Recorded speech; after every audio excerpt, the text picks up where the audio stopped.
好，各位同學大家好啊！咁咧UT 之後咧，咁我哋就開始咧即係繼續教書啦。咁上次我哋講到咧春秋戰國嘅一啲嘅政治局面，咁講緊個天子地位嘅轉變啊，跟住由霸政走到去戰國七雄啊咁樣。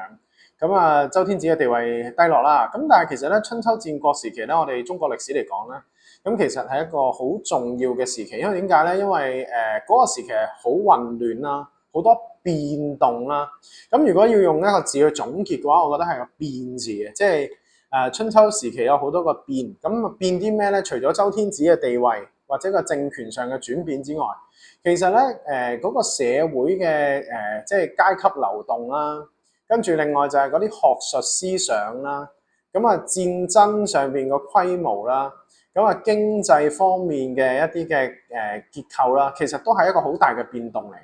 咁多變動裏邊，我哋點樣去理解，或者我哋中一嘅課程應該要識啲咩咧？咁我哋就慢慢講。咁即係我哋會講到百家爭鳴。咁即係講嗰個即係嗰個戰爭嘅變動啦。跟住另外亦都講嗰個嘅變法，即係喺嗰啲國軍點樣變法圖強，跟住最後能夠統一天下。分析一下，最後咧亦都會講一講百家爭鳴。咁呢段片就比較多嘢講，咁即係有啲部分我就長即係好快咁樣就略咗佢。咁好啦，我哋講下個戰爭嘅規模先。嗱，其實咧以前咧春秋時期初期咧，其實個戰爭咧係好有規矩。咁西周時期嘅規矩更加仲要多添，即係譬如可能係之前講過啦，嗰啲嘅六軍、三軍、二軍、一軍，即係嗰啲嘅天子咧就有六軍，即係佢哋一軍就12,500人，咁六軍就75,000人左右。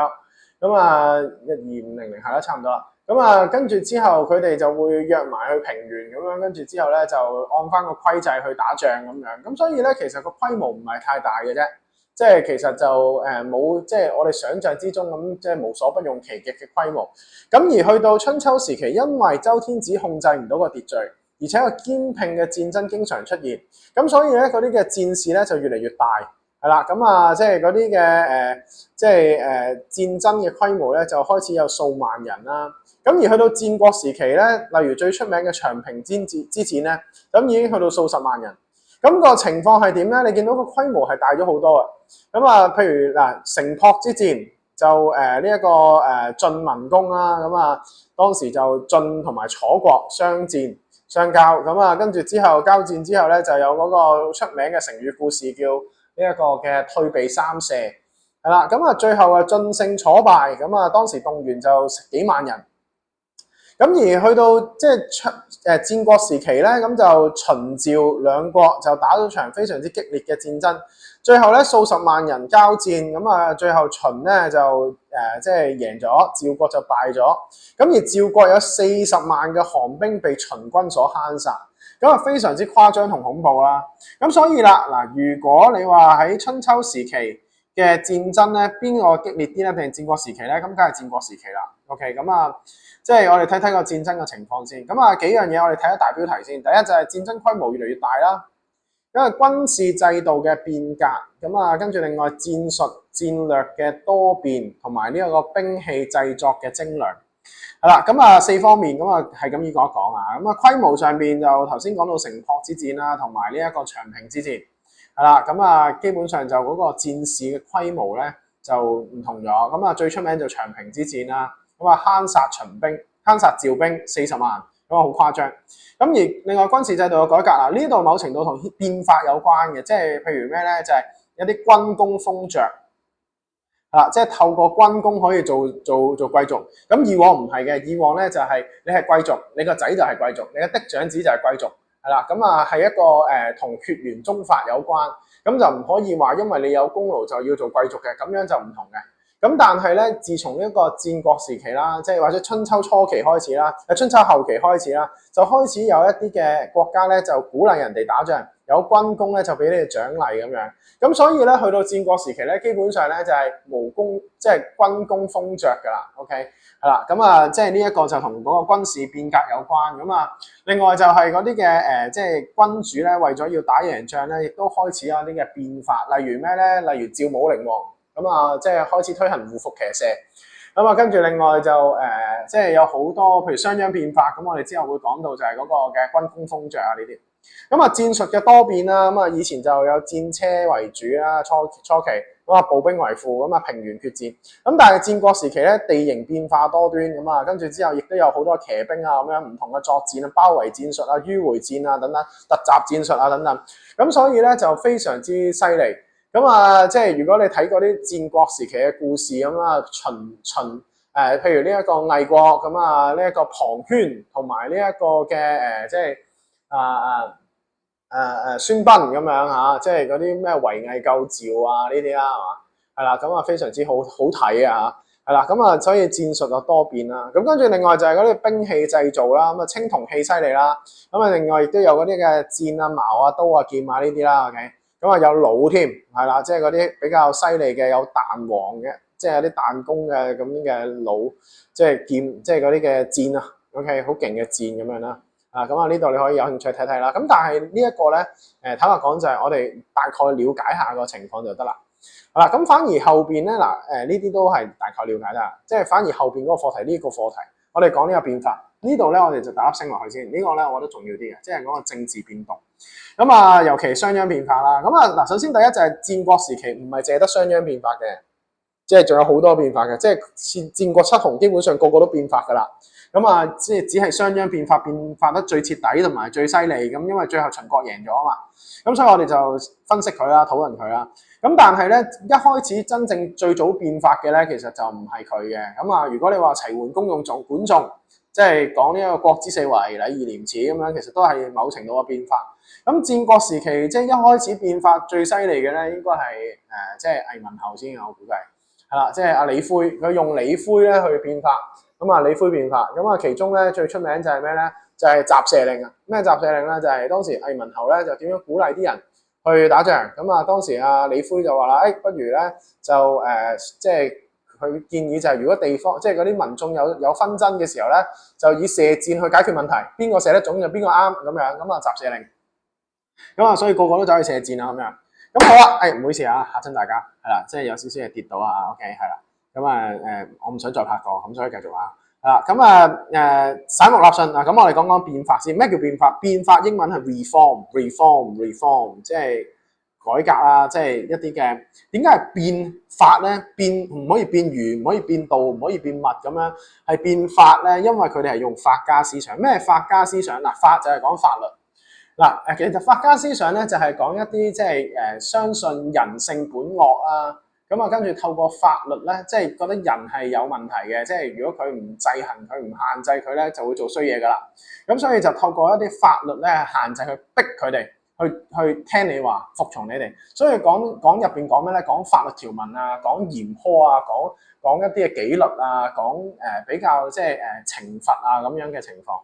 係啦，咁啊，而呢一個當時就變法啦，咁啊，其中啊最出名嘅就係商鞅變法。咁我哋依家講，咁商鞅變法呢度牽涉到一個故事嘅，咁啊，其實商鞅咧就一開始就唔係喺秦國度幫手嘅，係啦，咁啊佢衛國人啦咁樣，咁啊當時咧就佢其他國家咧就即係唔太重用佢，最後就去咗呢一個嘅秦國，咁啊當時秦孝公咧就咩人都見嘅。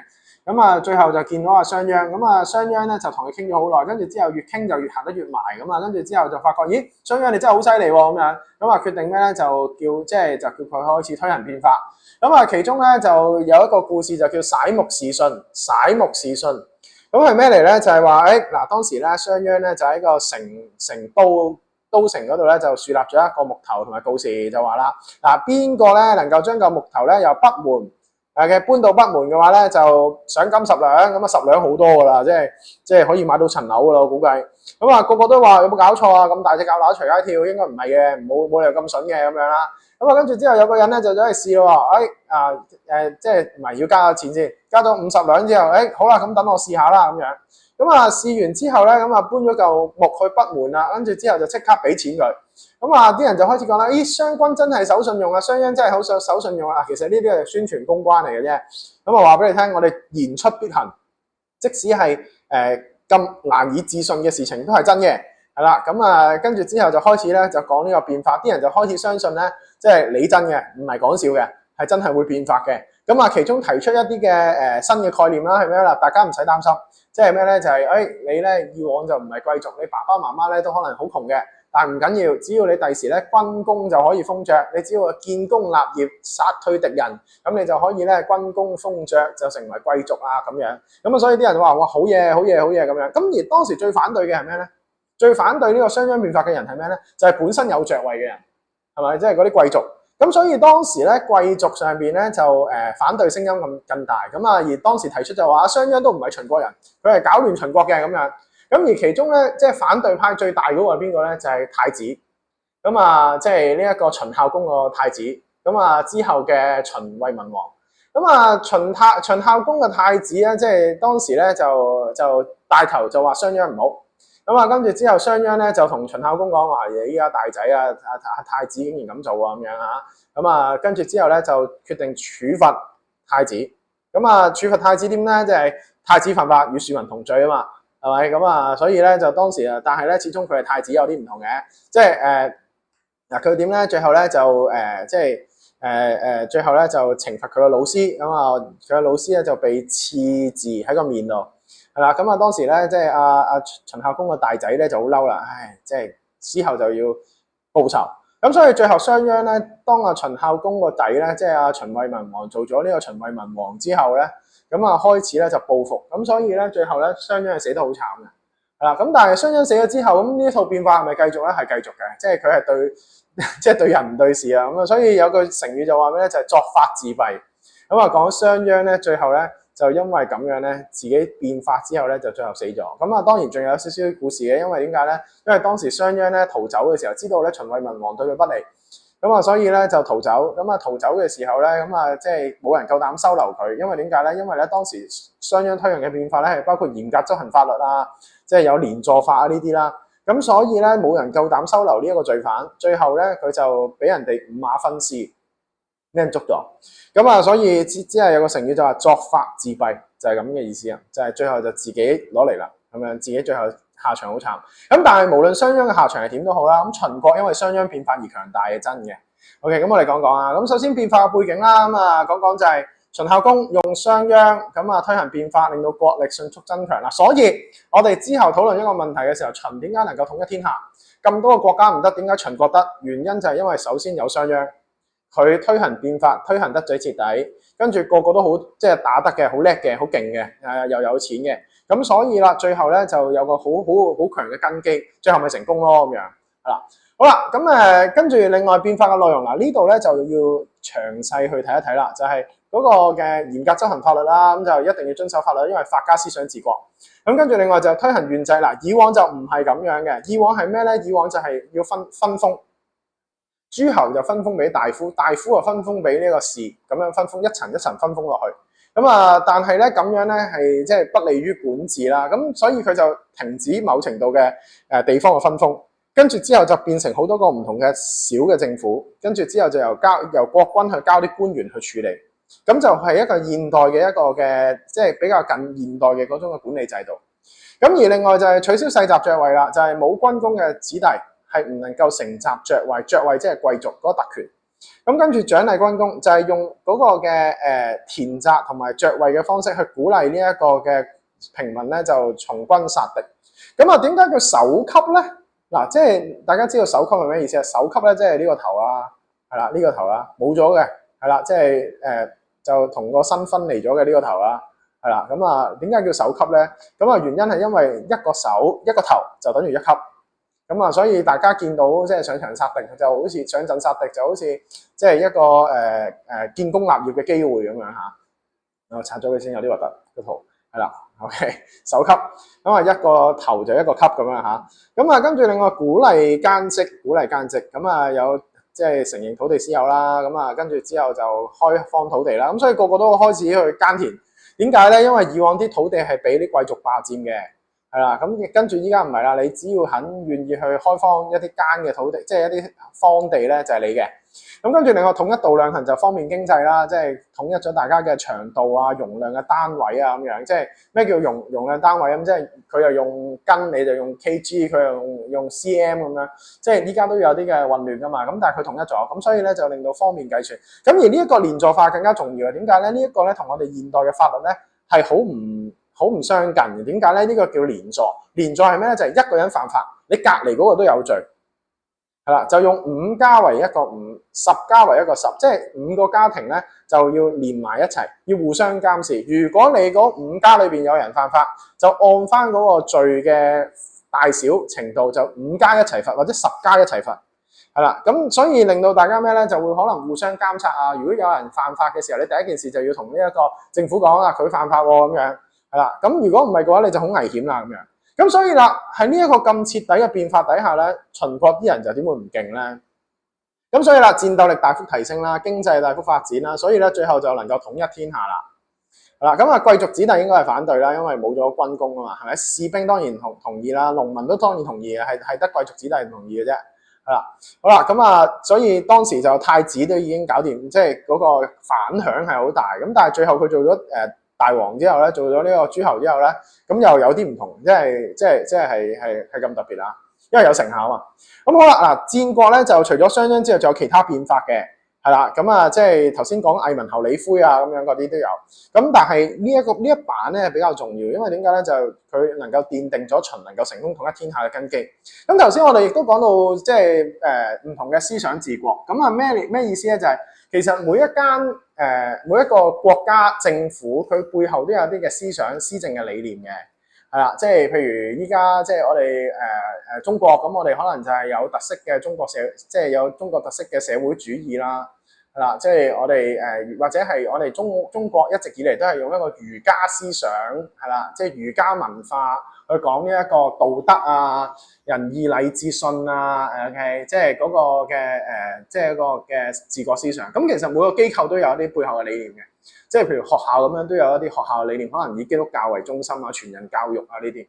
咁究竟唔同嘅國家有唔同嘅治國嘅思想，咁而呢啲嘅治國思想咧，就有好多人出嚟就開始講一啲嘅學説、一啲嘅諗法、一啲 idea 去 brainstorm， 希望咧就係得到國家嘅國君重用，跟住之後就可以咧列土分封啊、封侯拜相啊，咁樣就天下成名。咁所以當時孔子啊、孟子啊都係四出去揾一啲嘅君主咧去重用，希望佢可以受到重用。咁但係當時就儒家思想就唔興嘅，因為點解咧？儒家思想就講道德，講一啲嘅教育，係啦，即係佢要個君主做一個好人。咁但係君主就唔中意聽呢啲嘅，通常中意聽咩咧？就係你第一句同啲君主講啦，你信我，我就可以幫你打贏晒天下晒所有人啊，就成為咗天下無敵嘅君王咁樣，咁你就應該會受到重用嘅，係啦，即係，但係如果話你咧，首先咧就要搞好啲民生，令到大家都好開心，係啦，你亦都要維持自己嘅道德操守，係啦，做一個好人咁樣。通常呢啲都係冇人聽嘅 ，OK 咁但係點解最後儒家會最出名咧？係因為去到漢武帝時期咧，改造咗儒學，咁啊，即係啲人就開始推翻呢一個即係攞翻個儒家出嚟。咁我呢度咧，遲啲講漢武帝獨尊儒術嘅時候會再講。咁好啦，百家爭鳴係咩意思？就係有好多唔同嘅學説，超多係啦，即係最主流就係九流十家。咁啊，跟住佢哋就喺度爭鳴係咩意思？大家喺度鬥大聲係啦，即係邊個就受到重用，最後邊個贏咧？應該係法家多嘅，係啦。咁啊，點解會有咁嘅情況咧？第一就係諸侯就求賢，因為點解？因為天子咧就地位就下跌，咁啊個個都想做霸主，咁甚至有啲人就想做新嘅天子，想統一天下，咁所以就開始咧叫啲人才出嚟講嘢，咁啊希望有啲人才就得到即係啲人才就得到重用啊咁樣，咁跟住即係會唔會有多啲例如好似商鞅啊、管仲啊咁嘅人出現咧咁樣？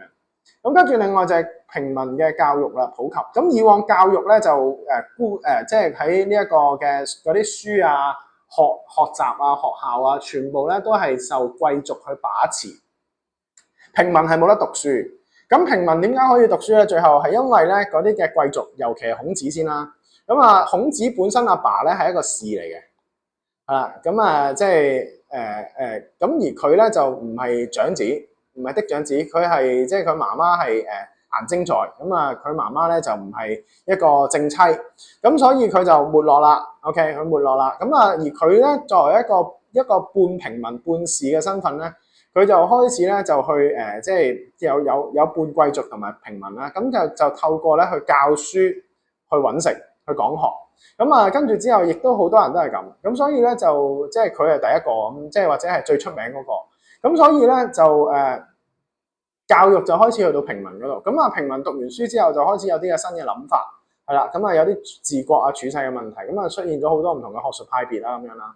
咁跟住另外經濟比較富裕啦，即係嗰啲嘅大都市出現啦，即係譬如可能齊國有啲嘅稷下學宮，咁啊秦國咧亦都有一啲嘅地方咧就求賢養士，咁啊跟住另外咧亦都有呢一個戰國四公子啦，即係佢哋就會去養士成風啦，即係咩意思咧？即係戰國時期有一啲嘅嗰啲嘅即係宗室或者係嗰啲嘅貴族，佢哋就用好多嘅錢去請嗰啲人才翻嚟，係啦。咁啊，即係所以咧就特別多人咧就可以即係去得到咁樣而即係生存揾食，係啦。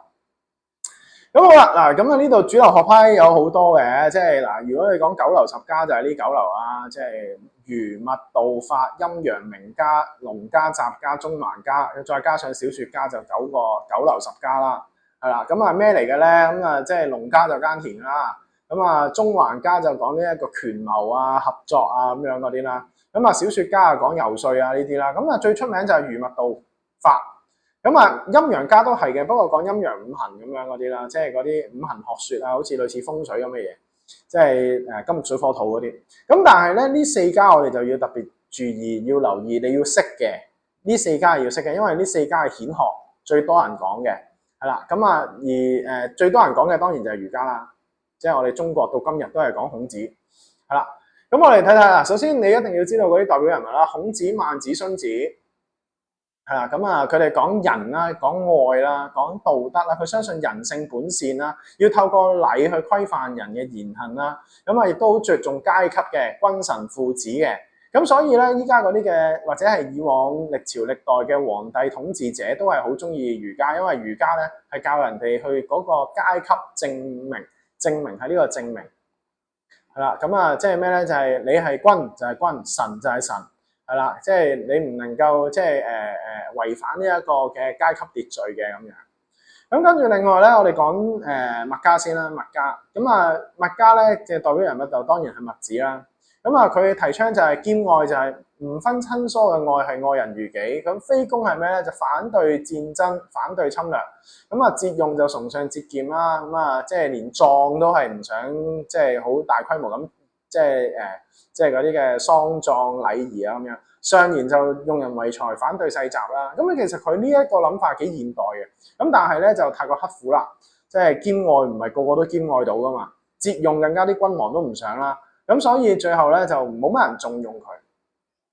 咁啊，跟住呢個道家好奇妙，道家係如果你即係唔開心，你睇下老子、莊子係幾好啊，老子、莊子。咁啊，佢講咩咧？就係講呢個世界係有自然規律嘅，一切係自然運作嘅，應該順應自然，係啦，應該要無為而治，唔好搞咁多嘢，係啦。咁啊，亦都主張啲人咧就唔好讀咁多書啊，唔好學咁多嘢啊，唔好識咁多嘢咁樣。咁啊，呢一個無用之用啊，咁啊講咩嘅咧？即係講呢一個又如果你即係有讀中文文學咁樣，你可能聽過一套即係一個嘅即係庖丁解牛啊、逍遙遊啊咁樣嗰啲啦，知魚之樂啊，咁你知道其實佢好奇妙啦。即係莊子講咩咧？就係吾生有涯，學亦無涯，有涯隨無涯殆矣。咩意思咧？就係讀書，讀唔晒嘅，你人生係有限嘅，咁所以都係唔好讀啦咁樣，順其自然啦咁樣，好攰啊咁樣，係啦。咁啊呢啲就莊子啦。即係當你太過辛苦或者係好唔開心嘅時候，你會發覺，咦，其實冇用係反而係最有用嘅。係啦，即係佢舉個例係咩咧？就係喺戰國時期好多人打仗，咁你本身係一嚿爛木，咁啊應該理論上你好唔開心啦，你真係木，即係一嚿廢嘅木啦咁樣。咁但係如果要打仗嘅時候，咁啊嗰啲統治者係全部走去割晒啲靚嘅樹喺度做嗰啲兵器，唯獨是你作為一嚿爛木係唔需要俾人哋徵召嘅。咁所以其實你冇用反而係最有用。可能係咁嚇，呢個都係一個道家嘅一啲嘅新，即係佢講嘅宇宙啊呢啲。咁啊，道家有用過嘅就係漢初嘅時期，咁所以我哋都要知。咁啊，法家就最主要都用法家嘅，其實就算佢係用儒家嘅包裝，都係用法家，即係嗰啲君主。咁啊，最出名嘅人物就韓非子啦，仲有李斯呢啲人。咁啊，佢講嘅就係法令、刑罰同埋君主應該要賞罰分明，提高軍權，即係嗰啲皇帝操控嗰啲嘅技巧係啦。咁啊，跟住另外就用威勢去威嚴咁樣去即係控制臣民。咁啊，跟住另外鼓勵一啲嘅奸職啊、作戰啊、縱容抑商啊咁樣啦，係啦。咁啊，強化經濟同軍事力量。咁所以同商鞅變法好相近。咁所以最後最能夠令到國家強大應該係法家。咁但係如果當國家穩定嘅時候咧，就應該要用呢一個嘅儒家。咁但係如果你話處於一個亂世，如果你頭講嘅一個嘅自保啊，即係一個內在嘅自然之道啊，咁應該就講道家休養生息啊，係啦。咁所以就嗱，如果你講呢一個法家就係戰國時期同埋秦國用啦。咁啊，秦國因為太辛苦啦，啲人好慘啦。咁所以咧，漢初嘅時候就用道家，咁跟住漢武帝嘅時期咧就開始咧就用儒家，係咁樣嘅。咁所以呢三家咧都係非常之重要，你都要明白先至可以繼續講落去。如果唔係咧，好難講落去。